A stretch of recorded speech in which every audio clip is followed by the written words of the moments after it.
Hello everyone. In this video we're going to talk all about volumes of revolutions, and really solids made from revolving, rotating some function around n axis. For our distance purposes, we're going to just work with the x-axis and the y-axis, although there is a challenge problem for you to try where you rotate a function around a line that is, or an axis that is not the x or y axis. It's like a line. It's like y equals 4 or something. I can't remember exactly. But so here I'm just going to talk about what exactly is this. So if we have some function, looks like this, and we'll revolve it around an axis. So for this example, we're going to revolve it around the x-axis. You get a figure that looks like this. A lot of times they'll look like a vase or some sort of weird donut thing with a hole in it. So the volume of this figure, you can find that by adding up these disks. If you break this into an infinite number of disks, which is where you get that dx, we're going to integrate because we create an infinite number of disks. So notice that there are circles that are created. So if you add up all of these circles with the radius of the function, then that'll tell you the volume of this figure if we add up all of these circles. And notice, okay, so the area of a circle is pi r squared, and the radius of this is just the value of the function, or the integral of the function. So here's the radius, the function. The area of a circle is pi times the radius squared, which just means that the radius is this function. And the volume is found by adding all of those disks together, which is by definition integration. So that means the volume of some function rotated around an axis is from a to b, so whatever your bounds are, pi times the function squared. And this is talking about if your function touches the axis. These are called disk problems. In the next video, we're going to talk about washer problems where there's a gap between your function and the axis. But for our purposes, or for this video, we're going to talk about disk. These are the disk problems. So again, here's the main formula. You can pull pi outside because integration is just like derivatives where you can pull constants out. And I changed the function to r because we're just talking about the radius of these disks. So the volume is pi times the integral from a to b, your limit of r squared, where radius is the radius of these disks, which is your function squared. So let's take a look at this example. So the region between the graph of f of x equals 2 plus x times cosine of x, which I have graphed for you, and the x-axis, so this region bound by this function, and the x-axis over the interval -2 to 2, that's -2 to 2, is revolved around the x-axis to generate a solid.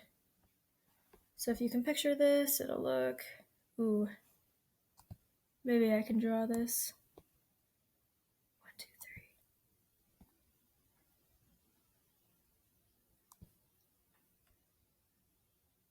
It looks something like that.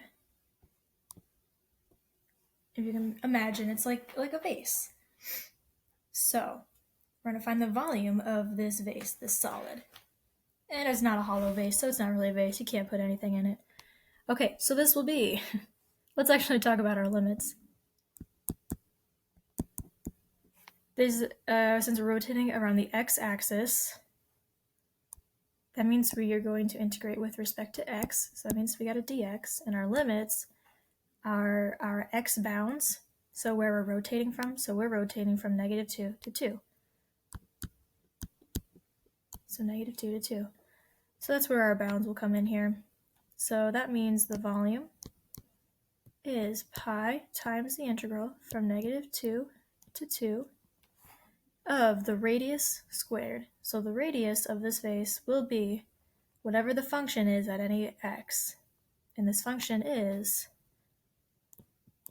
2 plus x times cosine of x squared dx. Now, for those of you in option 1, you can integrate this. you have to use integration by parts to integrate this part. But for those of you in option 2, you don't have enough information on integration to be able to integrate this function. So I would suggest using a calculator. I use Desmos because that is the graphic calculator available to me, but whether you do it by hand or with a calculator, you will get that the volume is equal to about, I'll make my equal sign squiggly, that's the approximate symbol. So the volume is about 52.429 cubic units.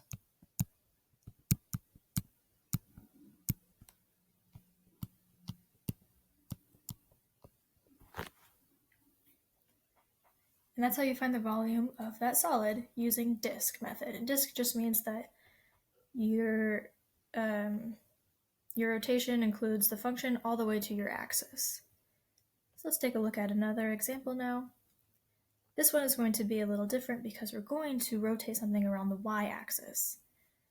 So when you rotate around the y-axis, that means your radius, your bounds, everything is in terms of y. And really, it doesn't have to be the y-axis, it just has to be any vertical axis. But so y-axis means we're going to integrate with respect to y, which also means we needed to make our function in terms of y. So see, we have y equals x squared.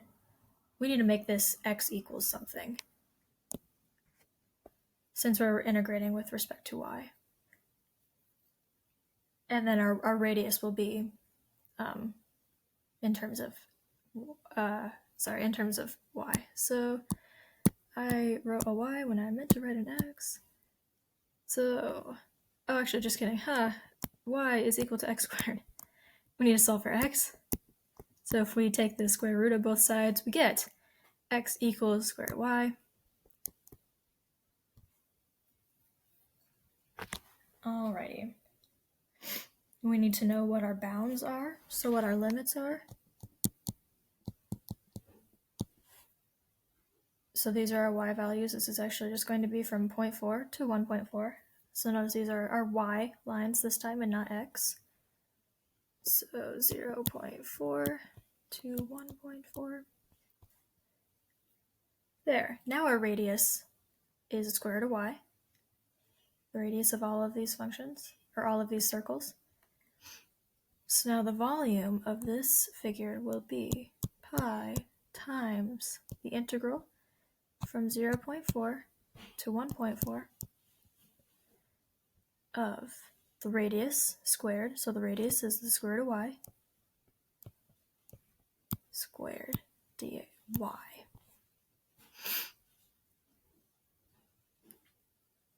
Now, this is equal to pi times the integral from 0.4 to 1.4 of y dy, because the square root of something squared is just that something. So, sorry, I'm out of room, so I will write up here. So this is really pi times, the integral of y is 1/2 y squared. Pi times 1/2 y squared, evaluated, that's what this symbol is, 0.4 to 1.4.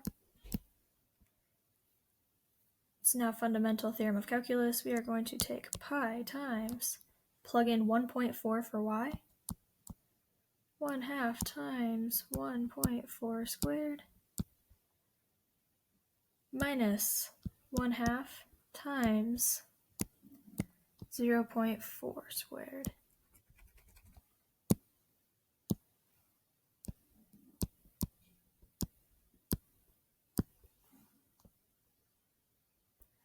Alrighty, and when you get your calculator out and solve for this, you will end up with the volume to be approximately 2.83 cubic units.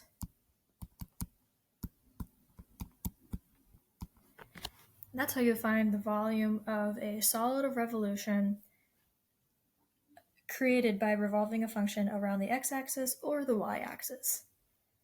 So these were just two examples. If If you have any questions or would like to see more examples, feel free to email me or check out the next page where I posted 2 videos of just some more examples and more explanations of this concept.